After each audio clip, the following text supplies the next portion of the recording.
In the dairy world, and specifically for milk fat, our big difference is in palmitic acid versus 18 carbon fatty acids, because most of what the cow is absorbing from the diet is stearic acid, because most of the unsaturated fatty acids in the diet are hydrogenated in the rumen.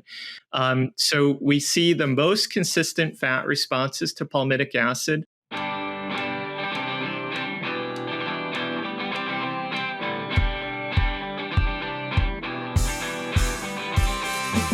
Hello, everyone. Welcome to this episode of the Fit Science podcast show brought to you by Genetics. I am Wilmer Pacheco, and I am an associate professor in the Department of Poultry Science at Auburn University. We are dedicated to bringing you the latest insights and discussions in the feed industry. Get ready to expand your knowledge and stay ahead with today's episodes. And today I have the pleasure of speaking with Dr. Kevin Harvatine, Professor of Nutritional Physiology in the Department of Animal Science at Penn State. Dr. Harvatine research focused on ruminant nutrition with emphasis on how diets management influence cows' health, milk composition, and overall production. His work has provided important insights into feeding strategies, fat supplementations, and their role in animal agriculture. Hello, Kevin. How are you doing? Great. Thank you for having me. Well, thank you for being with us, Kevin. And first, could you please share some insights of your professional experience with our audience? What sparked your interest in ruminant nutrition and led you to specialize on cow's physiology? Great. So I guess it really starts out that I grew up on a small dairy farm in Northeast Pennsylvania, and really have to give credit to the 4-H program. It was interested in a lot of livestock projects showing steers and sheep and pigs, and that really caught my interest. Came to Penn State and did my bachelor's, went on to Michigan State to do my master's. That was more focused on what I call traditional nutrition, so rumen, intestinal digestibility, and then wanted to get molecular biology experience. I went to Cornell for my PhD and then a short postdoc.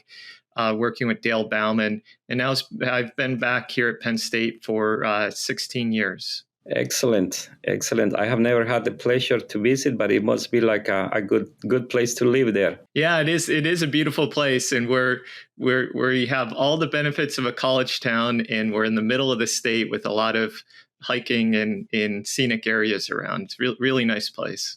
Excellent. And during this podcast, I would like to focus a lot and, pick your brain on, milk fats.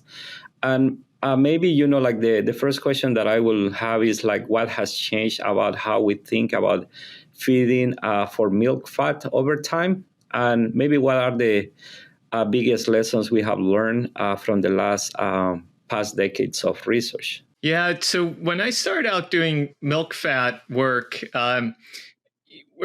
really a lot of what we focused on for many, many years was just diet-induced milk fat depression. Mm-hmm. And there's a good reason there. We had a lot of problems with acidosis when we were feeding too high starch diets.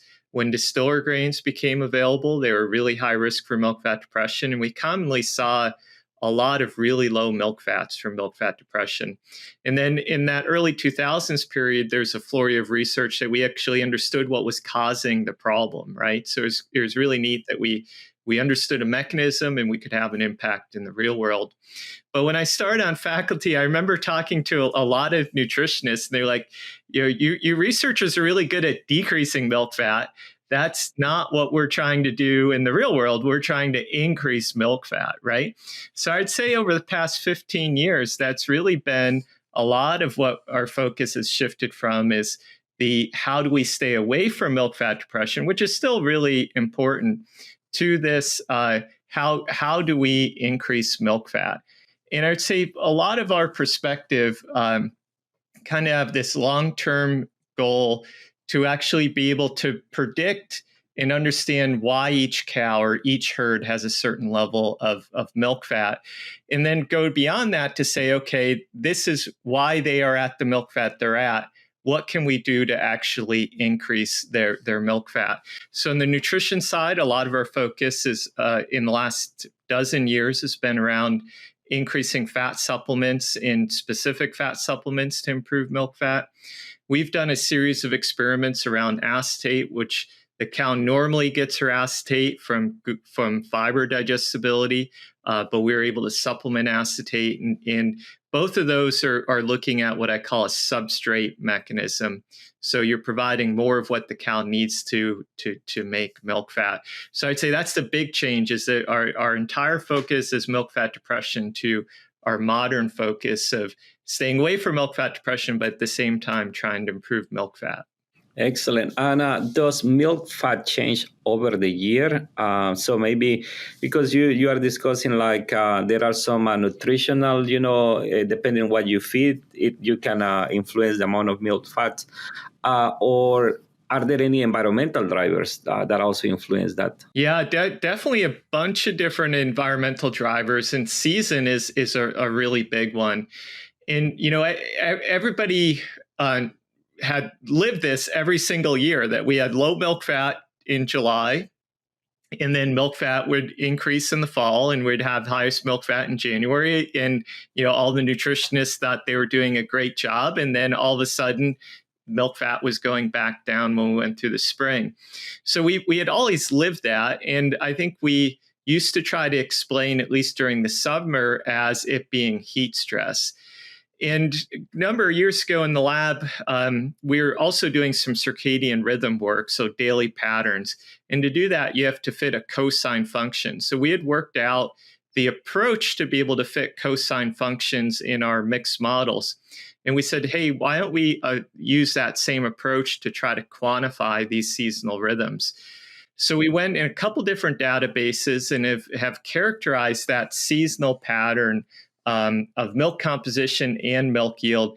And it's really amazing. It fits that cosine function almost perfectly.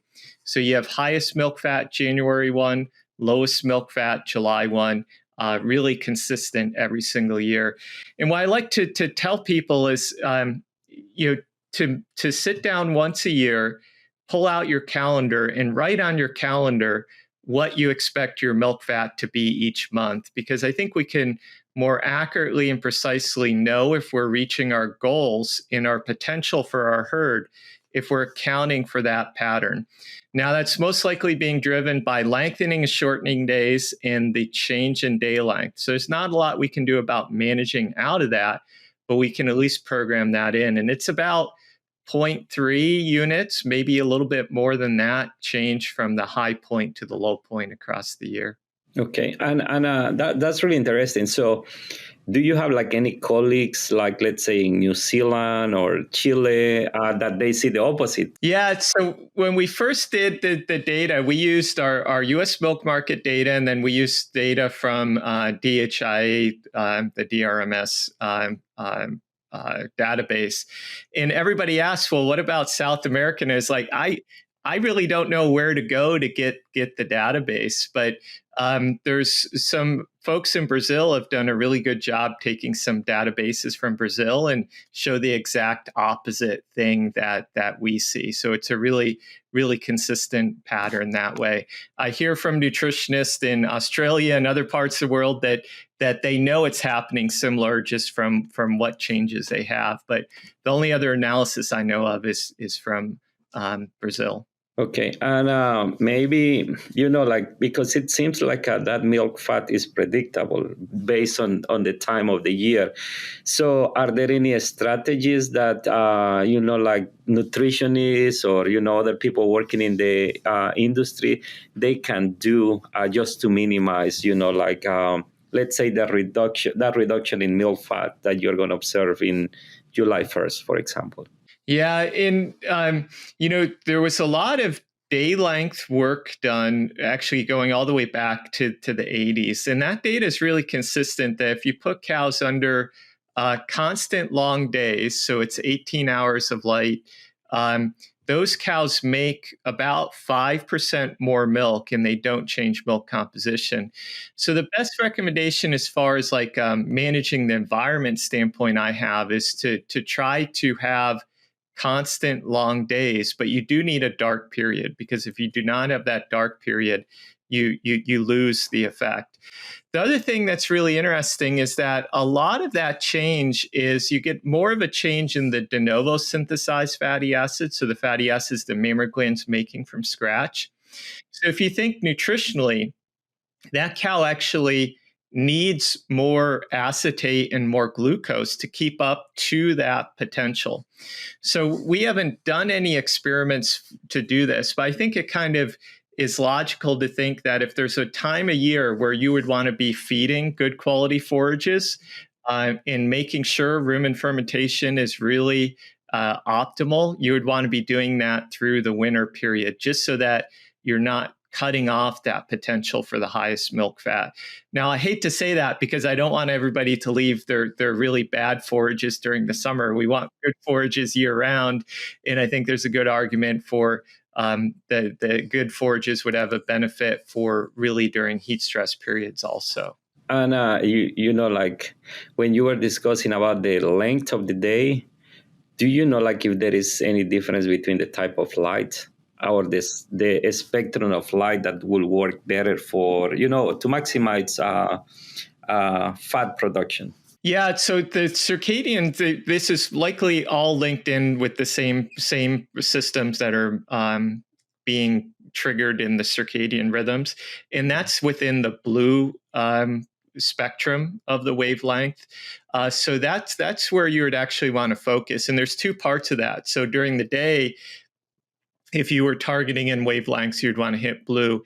At night, if you do need some light at night, you would want to be doing reds, because that has the least effect on that circadian system. Okay. That makes sense. And are there any fat sources, or maybe like some feeding strategies more reliable than others to maximize? Yeah, so definitely over the last 20 years, we figured out that not all fatty acids are the same. The basic biologists were ahead of that in us with understanding omega-3 fatty acids and the effect that they have on liver metabolism and inflammation, things like that.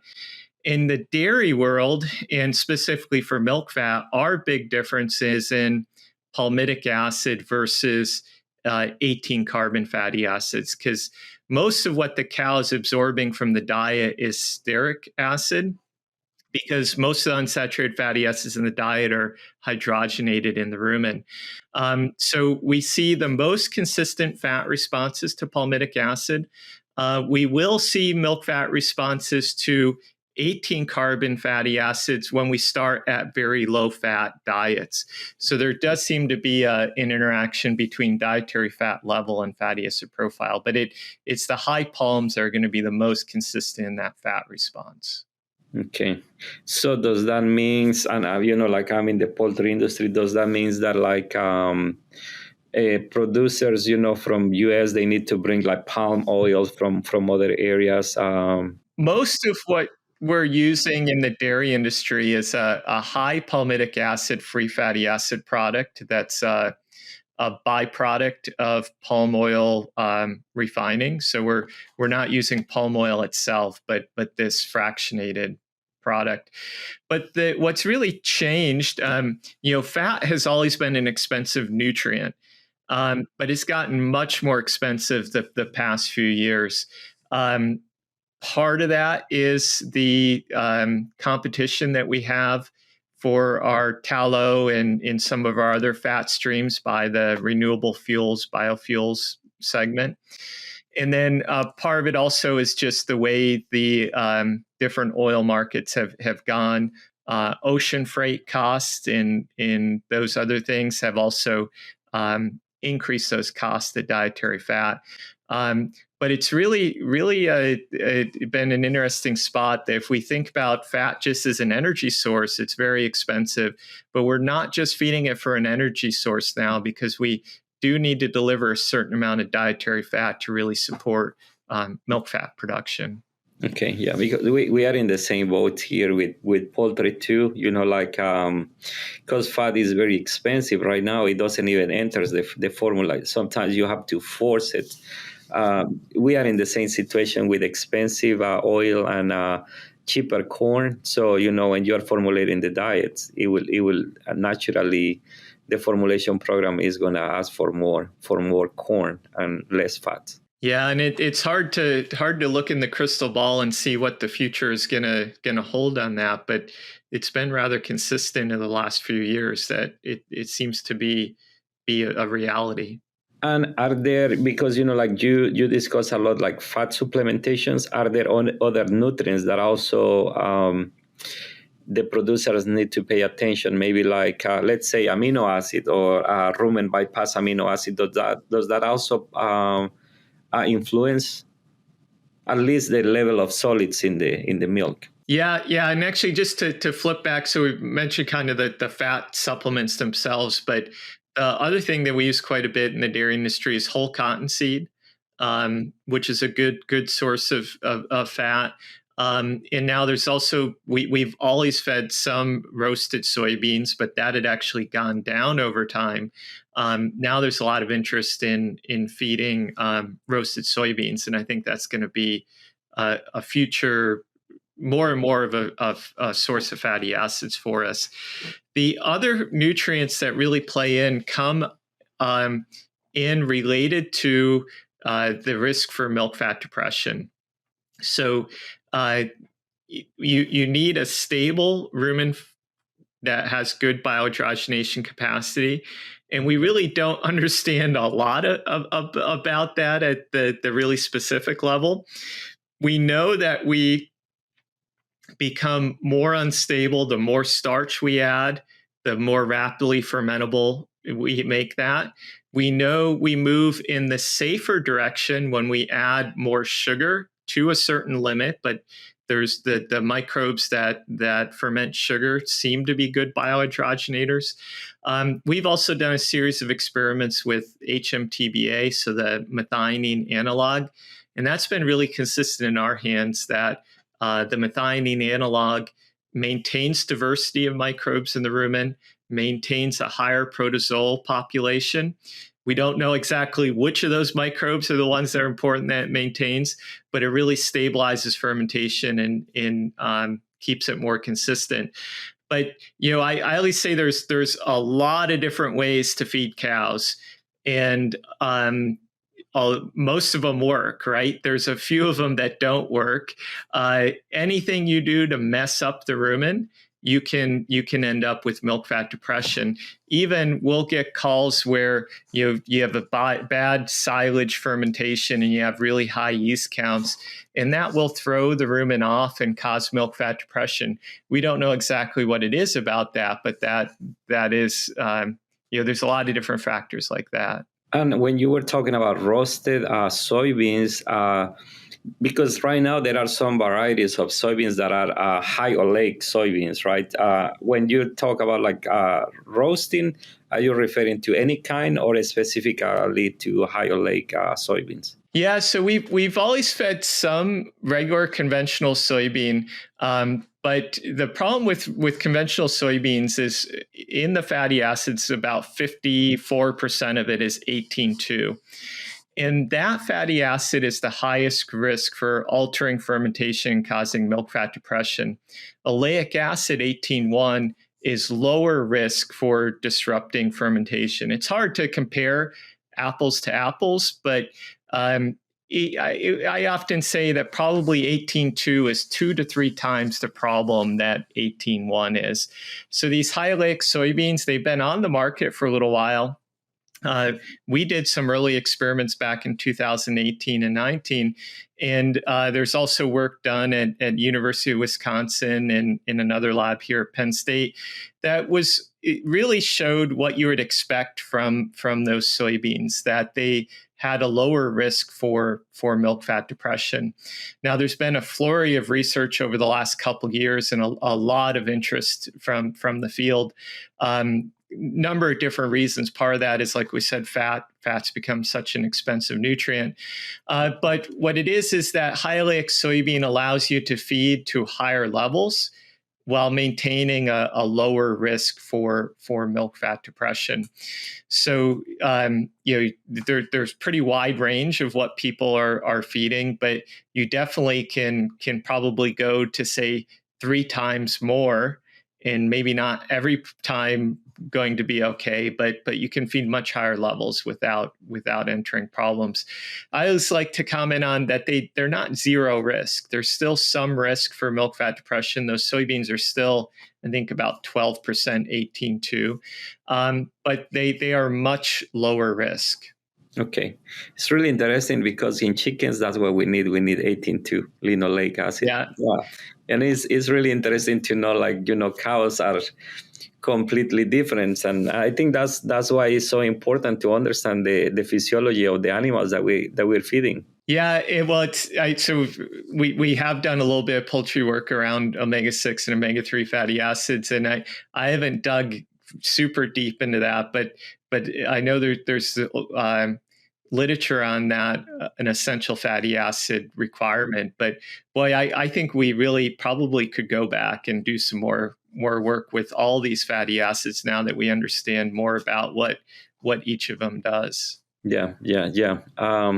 So I'm going to ask you another question, and then I will ask you like the 3 questions that we ask to all our guests. And from your perspective, what do you think that are the biggest challenges that dairy producers face today when it comes to nutrition, and what universities can do to support them?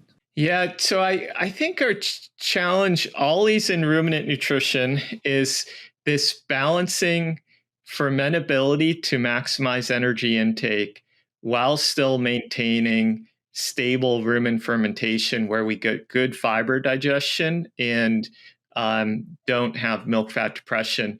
I guess I at least I hope we don't solve that problem, because I'll be out of a job. I've always thought this is so good perpetual research to do, because it is, we can't take things to extremes. We have to have a balancing act.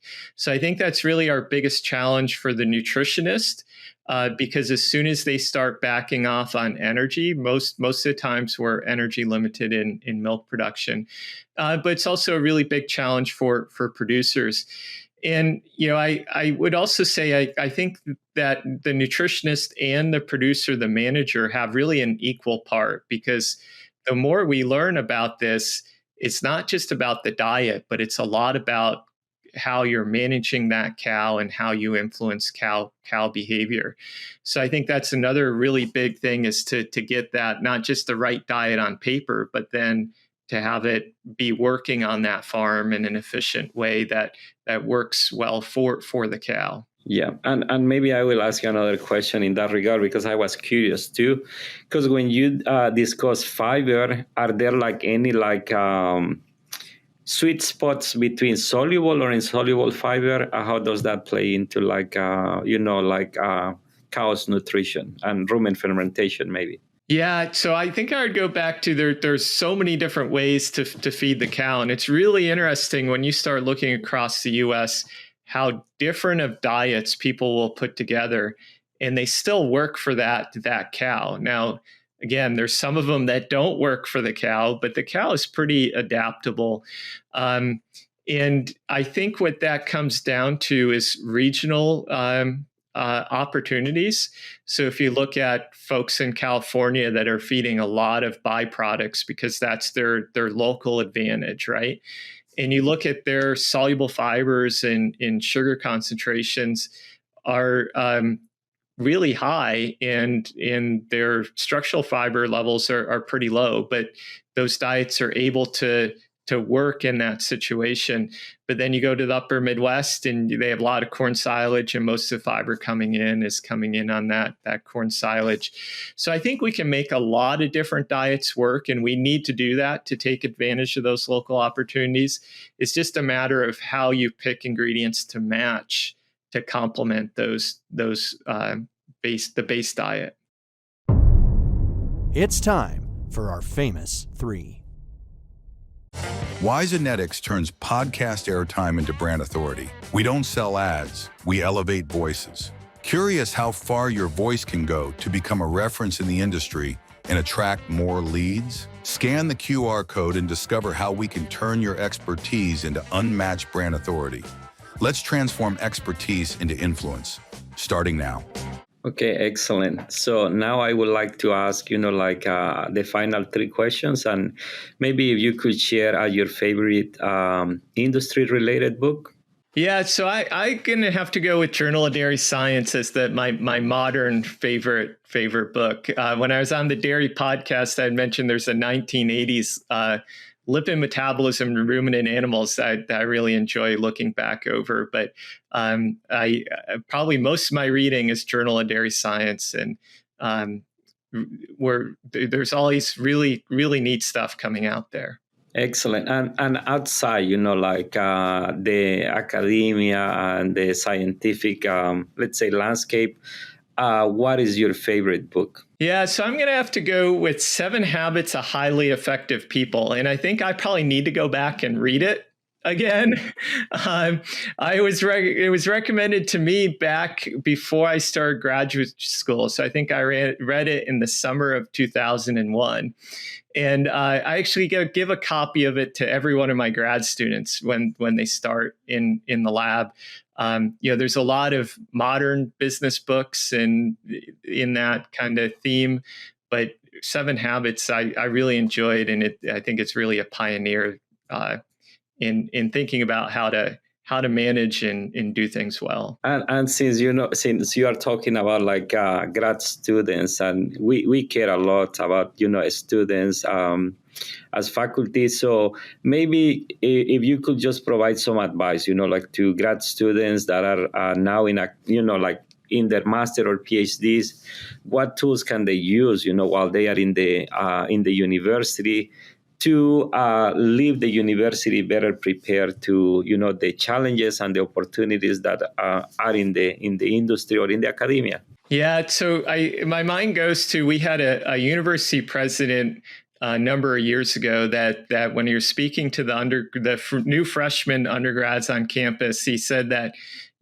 Penn State, what he was talking about. He said campus is like buying a Ferrari, but most students never drive it over 5 miles per hour.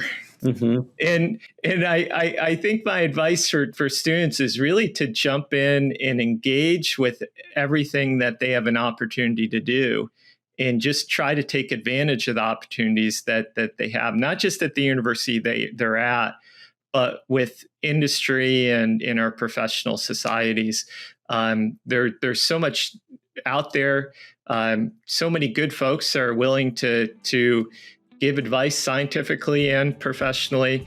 Lot of opportunities there. It's just you have to jump in and take advantage of them.